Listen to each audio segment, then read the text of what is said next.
Well, welcome. Welcome to this gallery tour on our collection of maps on Tartary. I will explain in a moment what Tartary is. Maybe some of you already know. These maps all come from our collection. I curated this exhibition of maps on Tartary, but I curate the map collection in the library. Now, this map collection is in the region, in Southeast Asia, including Japan, is among the largest, certainly the largest in Southeast Asia on printed European maps of China. Now, what are printed European maps of China? All the ones we have here, many are colored. You can just look around. You can also think while we visit this exhibition that all these maps come from books, and you can see the dividing line of the double page in all the maps. All these maps are not only printed maps, but they are maps that are printed in books, in atlases mostly. I will tell you a bit more about the first atlas. We have a map from the first published atlas. The fact that they are printed means they come in many copies. Now, on that table, I left a guide of antique maps. It's a price guide. I mean, some of the tastes in starting getting interested in ancient maps, sure, they are colored, they are hand-colored, even though they are basically industrially produced, industrially printed. But coming in many copies, you can actually buy them. I mean, that's how we did it. And that's how any collector can do. Some of these maps are in the range of 10,000 Hong Kong dollars, some 100,000 Hong Kong dollars, some more. But actually, many are relatively affordable. I mean, it's something that, if you think about paintings, they are unique, and you will never be able to buy a Michelangelo or a Caravaggio. But you can buy, for example, one Ortelius. I will show it. What's the significance of that map maker? He has hundreds of maps. There is a website in the Netherlands, he's Dutch, that is specializing not only in describing, but in selling you these maps. And these maps can be bought. And in fact, that's how we acquire them. So we acquired them in the early 90s. How do you think we get them? I mean, how did we get them? How would you get maps if you were in charge of a new library and had to build a collection? Any idea?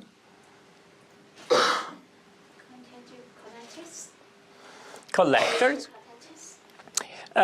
Many collectors, in fact, it's a bit of a mania being a collector, both of maps and other items. So they often buy too many things, and to be able to buy even more, they sell some of what they have. So that's one strategy, but we didn't use that strategy, actually.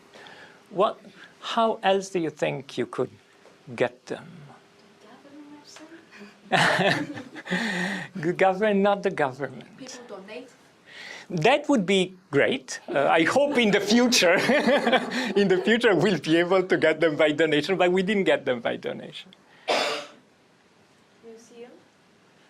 But the museum should be basically convinced to donate it to us. And that's even more unlikely, because collectors might even want to sell their maps or might go bankrupt, and then you buy them at auctions, basically. Or a bankrupt, or anyway, they need to sell the whole collection.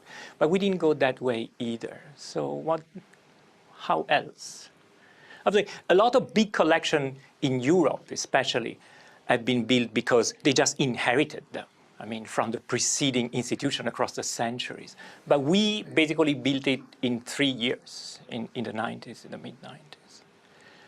So, no donation, no collectors, what else? In fact, if you buy them like that, you will buy them the same way that we bought them, basically from dealers. We bought them from a dealer, but we got them from a single dealer. Basically, there was a relationship between this library and a dealer in the UK, and we basically commissioned him to acquire all the maps for us. And that's how basically all these maps reached us in the mid-90s. But given the fact that we have a very strong focus, the dealer got for us maps on China. There is basically that booklet collects all the relevant maps. There are maybe 1,000, but the most precious are a couple of hundred, and we got most of them here. We got around 150. But this is for the collection. This is for the printed maps, which coming in more copies basically new collection can be built. What about the theme of this exhibition? The theme of exhibition is Tartary. So out of the around 150 maps we have in our collection, I went through all the maps that mention this name Tartary. Has anybody already heard this name, Tartary? It's not a common name in English. It's a term from geography, but it's a term from the history of geography. That means Tartary was considered at the time of these maps. The first one is from 1493. We'll soon get there. The last is around 1750. In this period of 200 to 300 years, Tartary was vaguely equivalent to what we now call Central Asia. But I will explain a bit more, because it's not really exactly like Central Asia. Now, it's a name that basically comes from Marco Polo and his travels. But even if anybody has nobody has heard about Tartary, what about the Tartars? Has anybody heard about the Tartars? So who are the Tartars? Minority in the olden history of China, there's minorities. Yes. On the western side of the China region in the past. Yeah. And what is special about that minority, or which kind of people are the Tartars, beside being, well, in the Chinese area of influence in the north and non-Chinese? What else? They always invade China. Yeah, basically. Always say that they invade China because where they're from. China is full of minority in the south, and they don't invade anybody. But the minority in the north are more dangerous. Good fighters. Yeah, because they are nomads. They are nomads. They are on horses, and for the time, they were militarily very dangerous for China. Beside that, basically Tartars not only are a minority in the north, but they are basically connected with the Mongols. They are one of the tribes that were part of the Mongol Empire. So for now, for us, Tartar is a small group with no special meaning, but the Mongols are still a famous people. For the Europeans, Tartar was the name they were using. Tartars were what we call the Mongols. They knew it was one of the tribes, but they called Tartars all the nomadic tribes that conquered China. And because they conquered China, Marco Polo went to China, and not only he went to China, but at that time, China was the most developed country in the world. He came back telling about how immense and how rich and developed the empire of the Mongol was. It stuck in the Western imagination for centuries. And let's move to the first map I'll show you. This is the earliest, 1493. Come a bit closer. This map shows you the name Tartary. Now let me get a pointer. Now maybe you will be able to see it later when you get close to it. It's in what we would call now the Gothic style of writing. But actually it writes Latin. This whole front map is in Latin, both the text and the figures with the names. And the name here is Tartaria. Now, Tartaria is simply the Latin name of Tartary. They mean the same thing. They mean the land of the Tartars. And it is here. It is basically east of Europe. It's not specified really what the borders are. This map doesn't specify borders. But if you look at this map, you will see that certain things are indicated. Now, unlike most of other maps, you will see, and actually in general, even if you decide to walk on your own, even really be free during my talk to either ask me a question or just wander a bit, because maybe sometimes we stand in front of a map, not everybody can see it clearly. You can wander a bit. The organization of the galleries basically starts from here. This is the earliest map, 1493, and it goes more or less like this. It follows this wall, it goes on this wall, and then it goes into the other room. That one is a map of Tartary, just set in a special place. It's a beautiful map. This is an atlas that also is in a special place. In fact, it comes in the last position, but being the largest window, we will talk about it last, it comes kind of out of order. Otherwise, starts here and goes like this.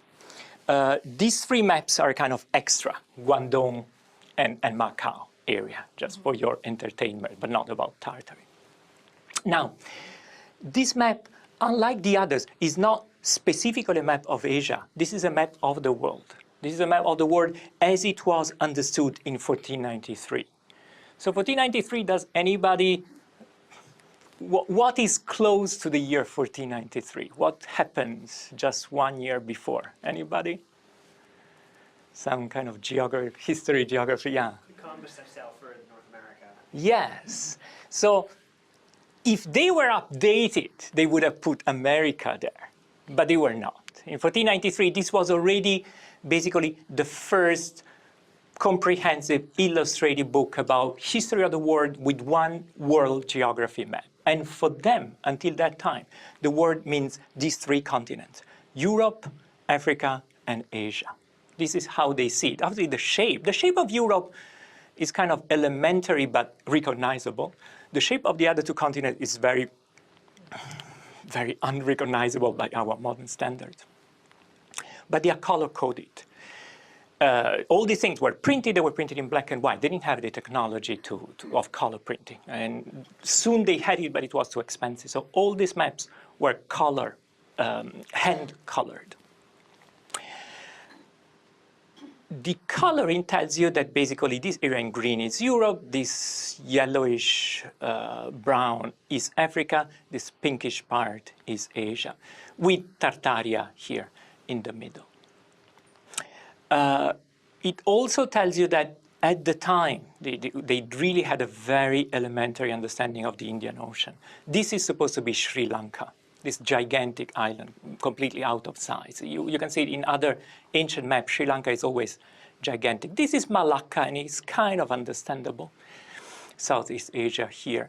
They basically don't even have a clear border for East Asia and China. They don't even show where the ocean starts or if there is any.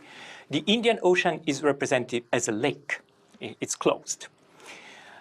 So Africa is joined with Asia here at the bottom. The only thing that, this is a map they could have drawn even 100 years earlier. I mean, they found America 1 year earlier. And they found America because it was a century that these two countries at the border here, Spain and Portugal, they were the two countries that were exploring. They were close to the Atlantic. Everybody wanted the same things. The same things meaning spices from Indonesia and the Moluccas, silk from China, China ware, porcelain from China, other spices from India, cloth from India. They all wanted this area. But Italy was perfectly positioned to control this kind of trade. It would be overland, and then through the Mediterranean, it would reach Italy. So Spain and Portugal had to find another strategy. They had to find new routes, but they still wanted to arrive here. I mean, the Portuguese started sailing on Africa, and this is the only part of this map that is actually more or less updated. This coast of Africa, the Portuguese navigated it until, well, in the end, until the Cape of Good Hope. But it took them 80 years to go basically from here to here.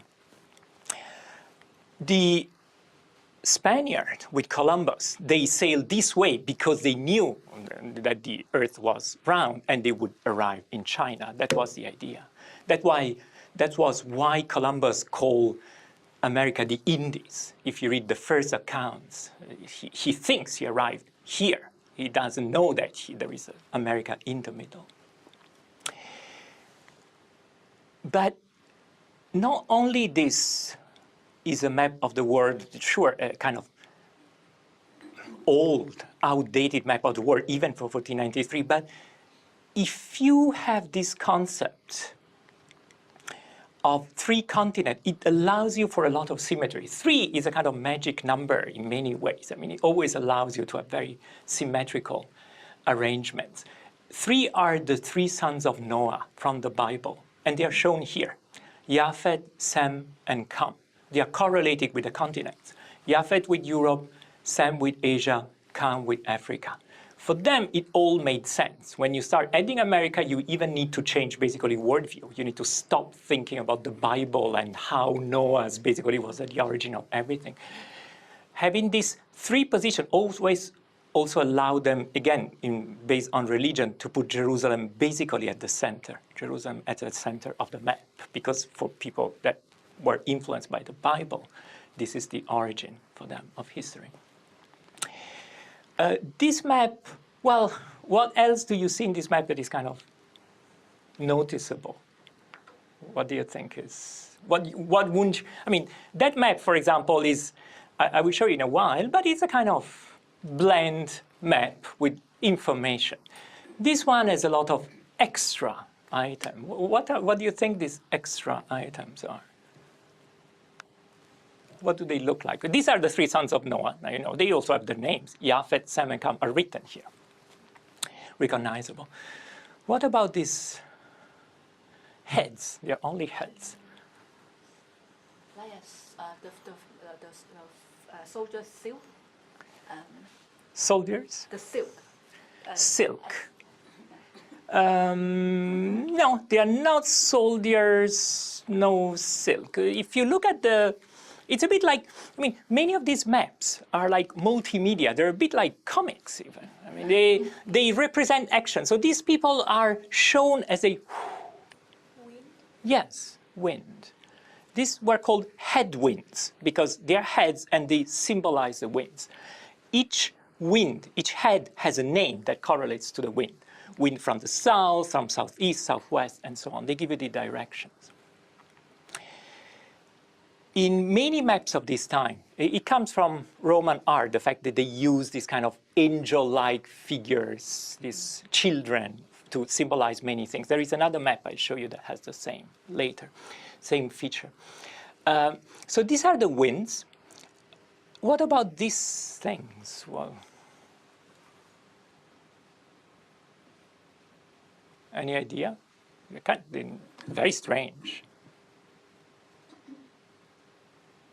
Ever seen anything like that? Well, not in real life. But In movie. yeah, so which movies?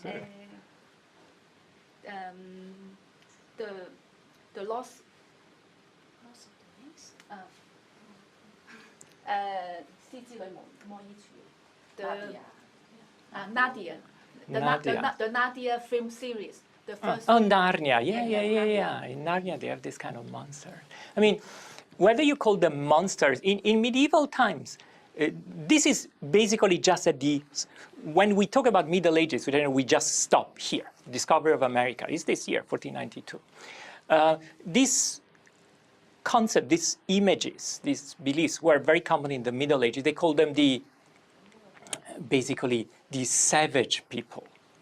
They actually believed they existed. They were not considered fictional. They were not considered fantasy. But they kind of had this idea that strange people like this, well, for example, a man with 6 arms, a woman, basically a furry woman, a kind of monkey woman, or I don't know, tiger woman, half horse, half man. Yeah, this is a lot. I mean, obviously, in Narnia, I think it's much more elegant than that. A person with basically 3 faces here. You have eyes on both sides, beside the frontal ones. And then some kind of bird, stork, and human. Generally speaking, these things were believed to be more or less real, but everybody realized they are not close to where you are. So certainly these people were not in Europe. In European maps, these things were more or less put in this area, Tartary and Asia. But at the same time, I put this down here to show you that these other two set of creatures, not on this map, but a person with the head on the chest. The face is here, quite clearly a face on the chest, no head. This other has gigantic ears. These are from medieval manuscripts. These are from Shanghai Jing, the book of mountains and rivers in China. So these images were shared. The Shanghai Jing has exactly the same creature. Is a person without head and with a face. And one person with gigantically long ears. How could you think that something like this could happen? I mean, why the same images? Any idea? Rumors. But rumors from where? Some people said that they went to the east and saw people like that. Yes, but what about the Chinese? They said they go to the west and they find that. I mean, that's the idea. In fact, you find them where you are not, because I mean, everybody knows that where you are, you don't see people with three faces and the face on the chest. Specifically, we know, I mean, one of the general ideas whenever you look at these things, these stories, these strange creatures across Asia is that the Silk Road and in general all of Eurasia was like a long belt and things would go back and forth. They would just, stories together with, not only the silk would move from China to Europe, or fur the other way, or slaves or anything, but stories would also go on. But we actually are more specific. We know that all these stories come from India. And from India, they reach Europe, and then at the time of the spread of Buddhism, they also reach China. Because we know that this part of the Shanghai Jing is very late and has Buddhist influence. So not only they move across the Silk Road, but sometimes we know exactly where they come from comparing studies. Now, moving on, and probably we'll go a bit faster. Another map of Asia.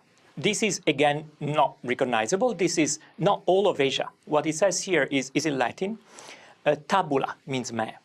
Asia, of Asia, 8. There were 12. So this is just one section of Asia. This is an atlas that is quite strictly scientifical because it has numbers here, parallel and meridians. It's pretty technical, but at the same time also adds very, how can I say, imaginative and even absurd things to make the map more attractive. Now, if we move a bit closer, if you have a look here, at the center. Now, this map is about, what do you see here? What do you think these two people do? Using the hammer to make some wooden. Yeah, they're working on a table, but if you look carefully, it's much more creepy than just doing something like that. They're called, here the text tells you it's anthropophagy. That means man-eaters in Latin. The map is from Greek, the map is in Latin, but in Latin they would use the Greek word. Anthropos is man. Phagos is to eat. So basically, these are cannibals. These are cannibals. And they are not even just casually eating people. They're really chopping them like a butcher on a table. At the same time, this map is a bit of an exception in my set of maps because it doesn't have the name Tartaria. This is a map that is by a humanist. That means a scholar that was specialized in the study of Greek and Latin. And he gave ancient names to his maps, even though he had the same meaning. So Tartaria is basically the land of the nomadic people. They go east of Europe and they just roam around. There are no cities.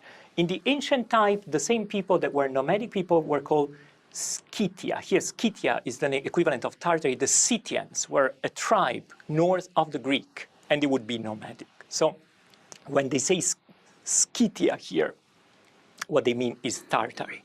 Again, it's basically Central Asia. The Tartars, the Mongols, when they started invading Europe, were unbelievably successful. The army really destroyed all the European armies. They stopped, well, just almost by chance, because the great Khan, the head of the Mongol Empire, had died, and so they recalled the armies that were conquering Europe. Europeans got enormously scared by the efficiency of the Mongols. They knew they couldn't win, and they were also considered extremely cruel. So they depict them basically as cannibals. Here there is a mountain chain that in this time was considered the dividing line between Europe and Asia. It's called Imaum. Later, basically the mountain chain, anybody know the mountain chain that divides Europe and Asia now, according to standard geography? The Ural mountain range in Russia? Yes, the Ural mountain range. We'll have a map that shows when they decided to use that as the border. Now, this one, it has the same function, but in many of these old maps, you cannot really do a one-to-one correspondence. We don't really know exactly where this Imaum mountain chain was, but more or less it served that purpose. In fact, they call it Scythia, that means this nomadic land, intra-Imaum, that means on this side of the Imaum, and this part is extra-Imaum, on the other side. So it's something like a kind of European nomadic land and Asian nomadic land.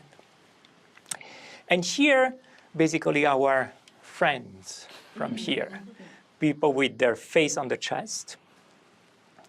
And something else also very entertaining, and that is in the mythology of many people, the dog-headed humans. And here two more, a person that has a gigantic foot, and they live in very hot area, and so the foot functions as an umbrella. Very, very, very comfortable. And these are just fighting. We skip this one, we will get to this for last. Here, simply quickly, we see a map that is more or less from the same time. It shows you the great Khan, Kublai Khan, in basically ruling China. And it says, so Magni Tartarum Gog Khan, so the great Tartarian Khan. So it's the Yuan dynasty. Yes, but you will notice basically that, I mean, the Yuan dynasty ends in 1300. Marco Polo was in China between 1280 and 1300, more or less. He was there for almost 20 years. This is a map from 1522. But at this time, all these three maps are not based on anybody going to China again and taking measures and finding out what is going on there and what is the shape of the coast and so on. They're based on books. Some of the books are Greek books from 2,000 years ago that gives you like locations of many places, but you don't even know exactly which corresponds to these places, like Imaum. And others are like Marco Polo. I mean, but this map literally tells you here that this is the great Khan of China sitting there. I mean, like if he was there, but that happened 200 years before. So at the beginning of this stage of Tartary, really, we are completely still under the influence of Marco Polo. And we're still just reading old books, and that's the best information we have. Because basically, when the Mongol Empire fell, the Silk Road fell, and normal communication between Europe and China was interrupted. So Marco Polo was everything Europeans had about China that was kind of reliable for 200 years. This map, even though doesn't have Tartary, the only thing that are here are tents that show you that these are nomads living in the north. But I couldn't skip this map because this map is really one of the great maps in the history of the cartography, the geography of China. What it says here is Kine olim sinarum regionis. That means China in the old time called the regions of the Sine. That was the name that the Romans gave to China. Even here, there you can find it. If you spend a bit of time, you will find that China has two names, and they're both Latin. One is called Serica, land of silk, and one is called Sina. That is the name that the Romans gave to China. Marco Polo actually gave to China two different names. You can see it in that map there. One is Cathay in the north, and the other is Manji in the south. He didn't think there was one China. North China, Cathay, South China, Manji. It took Europeans 200 years to find out again that China was one country. But here it's shown clearly as one country, it's in yellow. And it's not so much that the shape of China is particularly good. I mean, sure, it's better than this. I mean, this is not even recognizable. Now, to understand these maps, you need to understand that the north is here. The east is down there. It's horizontal. We are used to China, obviously, having the north on top, like most of our maps have the north on top. But here, the north is actually here. Once you know that and you understand that the north is here, the south is here, in the south you see things that are quite recognizable, like Malaysia and Southeast Asia, Vietnam. These are kind of recognizable. The coast of China is not very recognizable. There is no Shandong, there is no Korea, but here it writes Japan, quite clearly.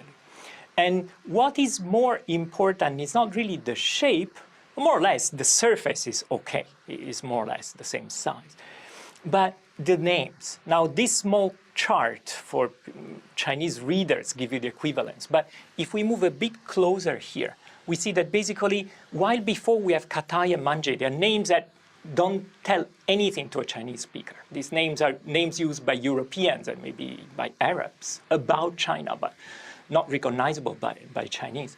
But here the names are the right ones.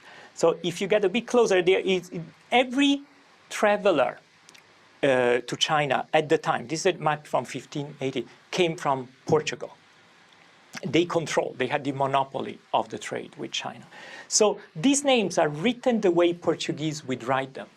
One, in the center, there is Honao. For Portuguese, Ao is on, so it's Honan, Henan. Down here you have Nanki, Nanjing. Here you have Canton, Canton, and so on. So all the names on this map come from people that actually went to China, even though they wrote it down the Portuguese way. So that basically you need some kind of table to explain what is what.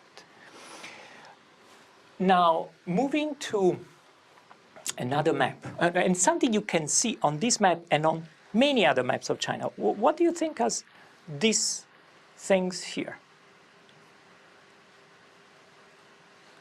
They're kind of sails. What could that be? Any idea? If it helps you, it's a bit clearer. This is the same on another map of China, because for Europeans, this was something that you went to China, you find plenty of these things. Warship? Well, they are ships. A ship for fighting? Ships for fighting, but they are on the land. Actually, it's not really for fighting, it's for transportation, but they are ships. But which kind of ships that go on land? Well, you cannot really know it from experience because they had this idea that these things existed. And there is something a bit similar in China, in North China. We have illustrations from later, from 1800, basically of people having carts in the north with strong winds that basically, as a help, they put a sail on the cart, and when the wind is favorable, it helps to push it, basically. But the missionaries that went to China wrote, you know, they went to China, they still had the mind of Marco Polo. Marco Polo went to China. At that time, China was the most developed country in the world. The city where Marco Polo went, we'll have a look at one map, it's called Qinzhai. It was Hangzhou at the time. It was the largest city in the world. China had paper currency and things that looked like science fiction, basically, at the time of Marco Polo. So they went to China expecting to find some kind of science fiction, hyper-developed features.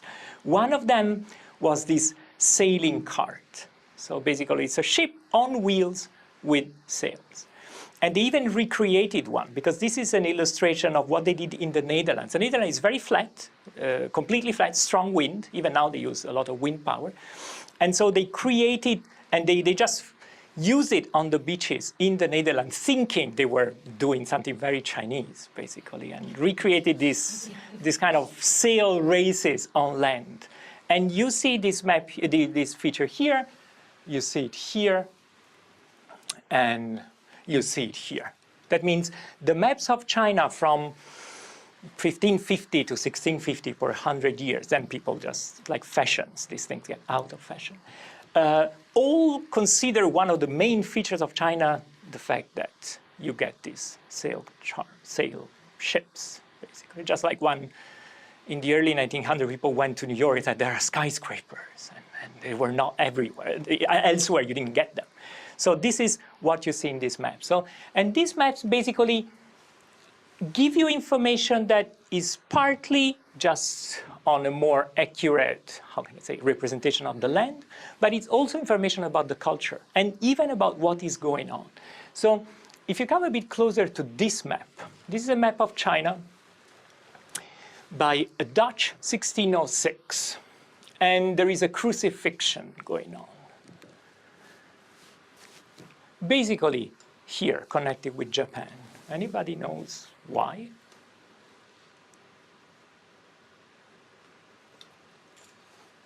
Were the Christians being suppressed in Japan at the time? Yes, it was really the news about what was going on in Japan. The Christians were actually not only generically suppressed, but were literally crucified.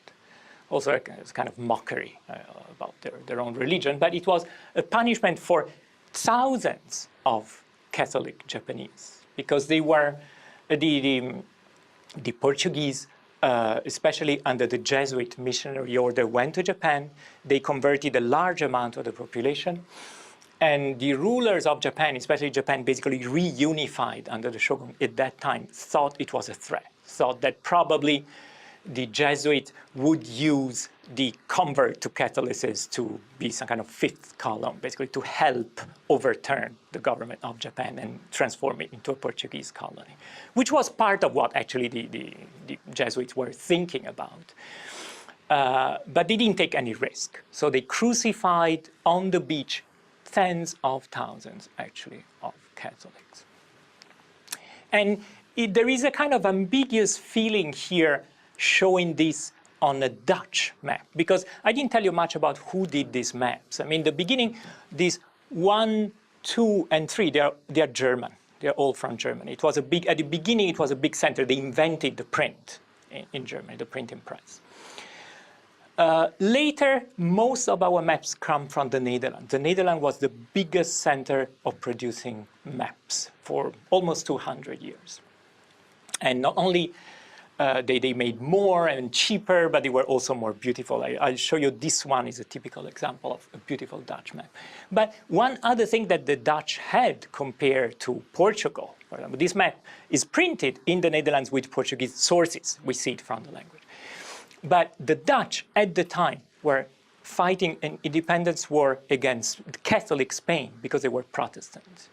And in fact, they also were fighting against Portugal to supplant Portugal as the main Western power in Portugal. So they wanted to get the Portuguese out. And the way to get the Portuguese out was to help the Japanese government to suppress the Catholics, because the Catholics were connected with the Portuguese and the Dutch were connected with Protestants. But the Dutch never tried to convert anybody in Japan, unlike the Portuguese. And that's how they were tolerated for 200 years. So when they show this, partly it's because every Christian in Europe is shocked by this news, but it's also a kind of reminder that now we got the influence in Japan because all the Catholics have been crucified. And at the time, things were so vicious among Catholic and Protestant that there was probably even some joy in having the Catholic being crucified, in fact. So in this map, you also see basically European politics shown. Now, quickly, this map. Newest map, 1665, 80 years after this. This is completely different. This basically looks like China. How do you think this was possible? I mean, in 60 years, what changed? What allowed this mapmaker, an Italian called Martino Martini, to make a map of China that is so much better than the other? How do you think, how would you do it if you were an Italian missionary in China in 1660 and the preceding map you had was that one? what would you use to get this?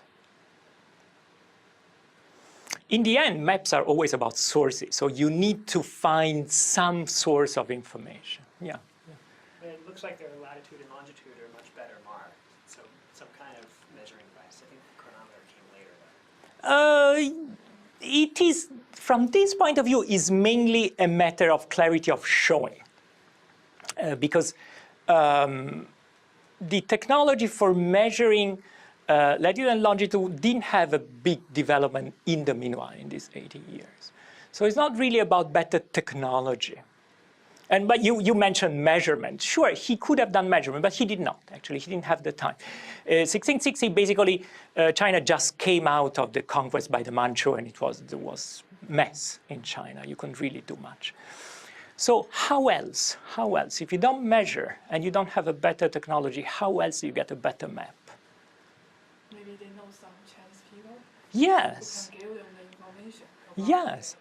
It's more than just knowing Chinese people. This guy knew Chinese. They were perfectly able to read and write Chinese, and Chinese had atlases.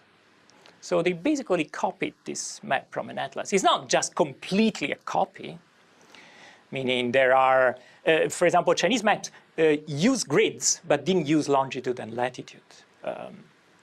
And in general, many things are more accurate in this map.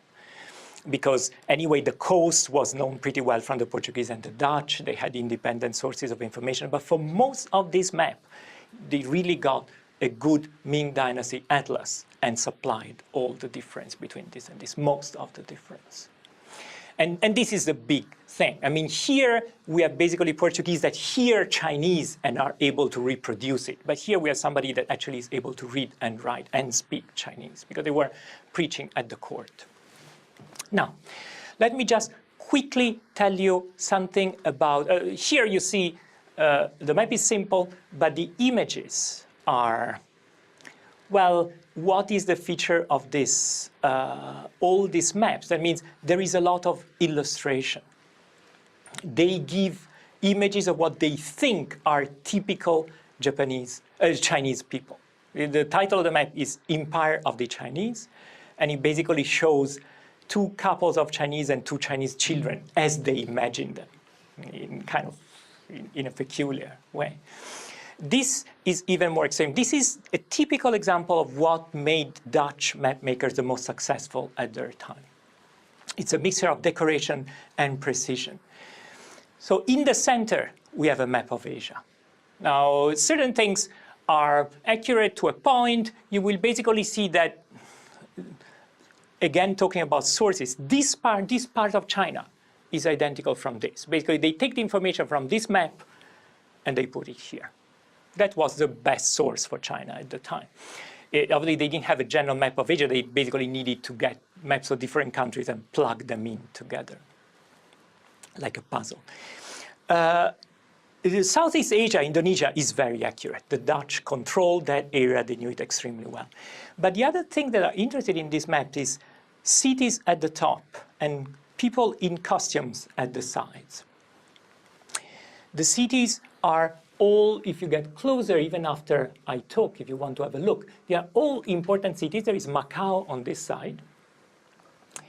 There is Cairo, Kandy and Calicut in India on that other side. In the middle, Jerusalem, because Jerusalem is still, by religion, the most important center. All the others are important commercial centers, they're harbors. On these two sides, there are couples, men and women, in exotic costume. It would be some kind of basic anthropology for them. These are Javanese. These ones are Chinese. They don't really look that much, but again, they get them from this map. If you will see, when you get closer, you will see the man in pink is portrayed here in orange, but they only changed the color. They got the same person. So for them, this is how a typical Chinese looks like, how typical Arabs look like. So they give you a lot of information. They don't just give you the geographical information. They tell you how people look like. They tell you how kind of basic landscape of the cities. Now, we move to the other room. This is a special map. meaning it's not really like the others. This is a view of a city. Now, Qinzhai is the name that Marco Polo gave to Hangzhou. Why exactly he gave this name to Hangzhou, not particularly clear. But we have no doubt about it because he spends 1/4 of the book telling how this city is unbelievably rich, populous, and everything is amazing for him. How many tons of meat are consumed every day, how much they have paper money, how much the prostitutes. He has 2 chapters on that, well, like travelers. It's like heaven on earth. In fact, that's how he called it, heaven on earth. So this city is really the city in the Milione, the book of Marco Polo. He talks about it so much that people wanted to visualize it. And this is a visualization, but it's a visualization that is based on Marco Polo's book. There is no real scene elements in this city at all. It just, but if you read the book, it kind of makes sense. Marco Polo said that Hangzhou is basically in the middle of a lake, so the city is surrounded by water. And if you get a bit closer, you see things that for Europeans are exotic, meaning there is something that could look a bit like a stupa, meaning this kind of Buddhist elements where you put inside one part of the body of the Buddha, so as a reliquary. This other part resembles much more Istanbul. This is a church in Istanbul, Holy Sophia. And if you get closer, you will see really a kind of mishmash. Obviously, a bit is like Venice. I mean, there are canals everywhere. But Marco Polo said that Hangzhou has canals. It's not the only city with canals, Venice. The basic point is that this map is from 1657. In 1657, the Dutch had already gone to China. We show one book here. There was one book at the entrance, and these are illustrations of a Dutch book of an embassy with people drawing at the time, drawing from real life about what they saw in China. So at the same time of this map, the Dutch were going to China, and they knew how it looked like.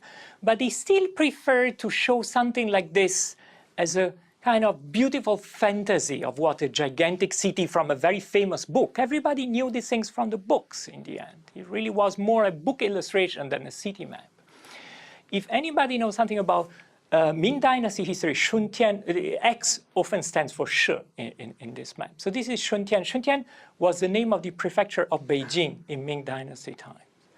So they kind of made a, here it's called alias, that means Shuntian, AK, also known as Qinzhai. That basically means Qinzhai was the capital of China in times of Marco Polo.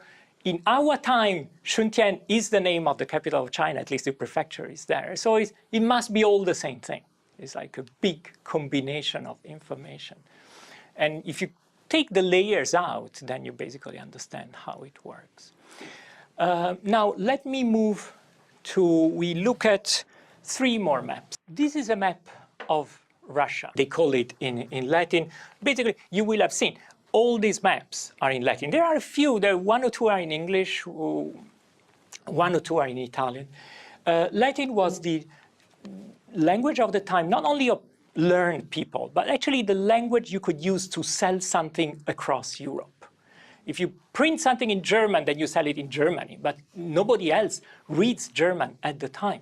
Maybe in the Netherlands they would read it. But that's it. If you want to sell something to Spain, sell something to Italy, France, you print it in Latin and it works everywhere. And if you think that all these maps, all of them come from books, at the back of most of these books, there is a text, a text that explains what is the subject of the front, okay? And these maps were produced on copper plates. They basically, they would make a copper plate. It's quite expensive. They need to make a lot of copies so that they need to sell them cheap all over Europe. On that side, it's always in Latin. At the back, they change the language. When they sell that map whose front is in Latin in the Netherlands, they print the explanation in Dutch. When they sell it in France, they print the explanation in French, and so on. So the front is always in Latin. The back is very often the language of the country where you sell it.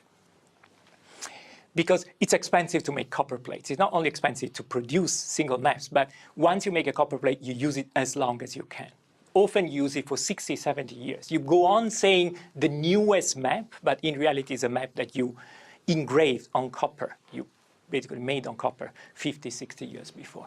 Now, this is a map of Russia. This shows Peter the Great, the Tsar of Russia, that tells Bering to go with his ship and to find, anybody knows who Bering is or heard the name Bering? Even if you don't know who Bering is, you might have heard Bering Strait from geography. Anybody knows where it is? You don't? The Bering Strait is by Alaska. It's the part that separates Alaska from Russia. Yeah, and he was sent to explore that area. So that's why. Russia, they had obviously a knowledge of their own country in the European part. They slowly went over Siberia and understood it. This part was the last that they understood. If you see many of the other maps, even on your own, for example, that map, okay, it's a map of Asia. This area, undefined. That's the way they show that they actually don't know what is going on there. I mean, it's simply a logical option. Either Asia is connected with America, and then there is just land, or there are two separate continents and there is a strait. But nobody went there until Bering to check. And he went there under basically the commission of the Emperor of Russia, and he gave the name to the strait, and he allowed the Russians to get Alaska for more than 100 years after that. Now, I put this map above this book because this is a book by Sweden, a Swede that was prisoner of war in Russia in 1700, was in Siberia, used the time to study Siberia, published a big book in German about it, and he defined the Ural Mountains as the border of Europe. So that's why the book and the map are significant. They give us basically this clear border now. When we start having clear borders, Tartary starts being defined in a much more clear way, not just like a nomadic land in between. And I show you this map that basically shows you how Tartary is used as an equivalent by 1700 of Central Asia. So here they have Chinesian Tartary. You can get closer later. This is a map in English. It's one of the few maps that is actually in English. Chinesian Tartary, that means basically Chinese Central Asia, Manchuria, how they understood it. Muscovite Tartary. Muscovy was the old name of Russia because Moscow is the capital of Russia. So Russian Central Asia. And here you have independent Tartary. That is more or less what are now Uzbekistan and Kazakhstan and so on. So by this time, this map is from 1715. Tartary is basically what we understand now as Central Asia. And there are borders. Well, not very strict, but there are borders shown by coloring. And in the European countries, they started really having real drawn-out border. Now, this is the last map we see. This is also basically different from the other maps that we show. The only other similar thing, this is from an atlas. This is also an atlas. Atlas, as a collection of world maps, is something that this person, Ortelius, the author of this map, invented around 1580. That was the first author of a book that actually collected around 100 maps, and they were the maps of the whole world. Now, an atlas, this is an atlas of China. An atlas is also much more expensive to buy. I mean, really, you could... these things have been printed in different editions. There are hundreds of these prints. Now, the price is different according to how old they are. 1580, the first one, 1585, number 5, 5th edition, and so on. But in the end, you could get it for 10,000 Hong Kong dollar, 20,000, 30,000. It's still kind of in the realm of affordable. An atlas like this is a different thing. I mean, they are really books. This is the general map of China. Then after this, every page would have one province of China. This map is in French. It's from 1733. It's called Carte la plus générale et qui comprend la Chine, la Tartarie chinoise et le Tibet. That means the most general map. Carte is just paper, but it means map here, and which comprehends China, Chinese Tartary, and Tibet. So basically, this is the general map that allows you to go through the whole atlas and see in detail what is going on. Now, a few things are noticeable here. One is the precision. I mean, while this map comes from a book, and that map basically comes from a Chinese atlas, and then you just copy the atlas, more or less. This map is different.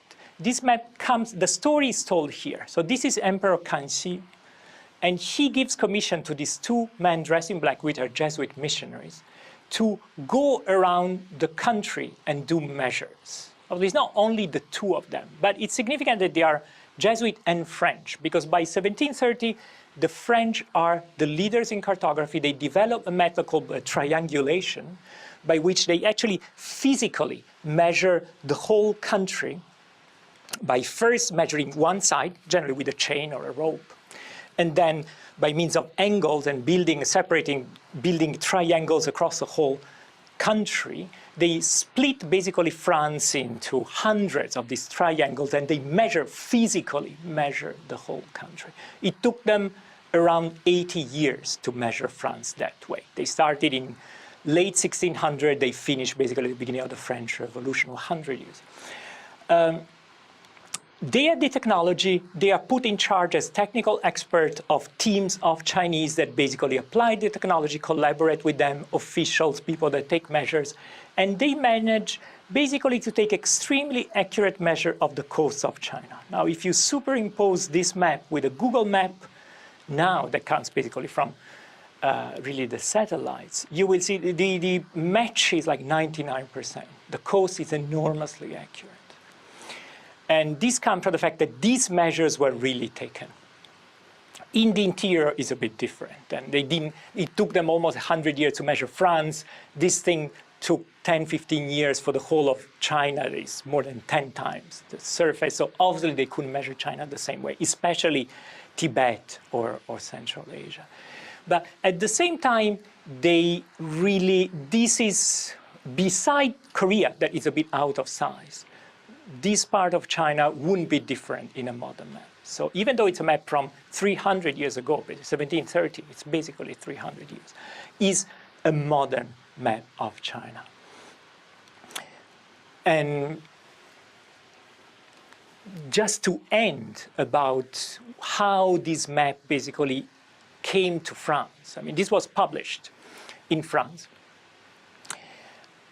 But the missionaries sent the information undercover, basically. The emperor asked them to collect this information, and they published many editions, woodblock and copper printing in Chinese. Actually, we have reproductions in the special collection of the Chinese edition. It's very interesting. They have 3 editions, Kanxi, Yongzheng, Qianlong. They updated it for 100 years. But the part that is Mongolia and Manchuria is in Manchu. It's not printed in Chinese characters. It's printed in Manchu writing. Because after all, these emperors were Manchu. They were very proud of their ethnicity. They wanted to show this area differently, so they printed this part in Manchu, they printed all the rest in Chinese. Many editions, all basically for official usage. It was not really secret, but it was not for the public either. Especially it was not commercial. But something that basically connects all this map, really from 1493 to this one, 1737, is that our maps, these Western maps, are all made commercially. They are all made to make money. None of this map comes from, I mean, you see the map of Russia that has the symbol of the emperor of Russia giving a commission to Bering to go exploring. But the map maker is a French map maker in Paris that wants to sell his atlas. And by the way, when I say that the maps come from the atlas, it really means that they cut them out of an atlas, all of them.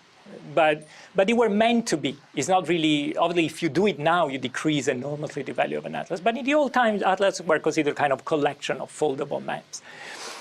So we all get them from atlases.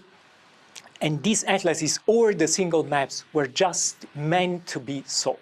Really, even here, they show the emperor telling the Jesuit to go, but in the end, the idea is that the map maker wants you to buy the map. And that's what allows so many more Western maps to survive compared to Chinese maps. And Chinese maps are printed, the technique of printing is a bit less precise when it is on wood block than the one we have here on copper. So this is more, there is some technical superiority, but the Chinese could do it in copper too. But they didn't have the incentive because the copper is more expensive than wood block. And then you need to sell a lot of copies to make sense commercially. Otherwise, you just keep it, you do a private limited run edition for the emperor, for the officials, and so on. But the Europeans basically mass-produce maps, and that's one, why we have so many, and two, why they are so attractive. Because if you look at just that map visually, just for a moment, I mean, they are meant to be really visually attractive so that you buy them, basically. Many of these elements, there is an element of beauty that is a good part of why it's beautiful to study maps, not only because you want to retrieve geographical information. Basically, 2 generations ago, scholars retrieved all the geographical information we need from these maps. There's nothing new to do from the point of view of history of technology. But there is a lot to do in terms of history of art, understanding how people represented different countries, and all this comes because they needed to put a lot of extra content in these maps to make them attractive. And really that made it beautiful in a way that most other maps are not. So, okay, thanks. And if you have any question, just ask me now. I hang around if you are interested.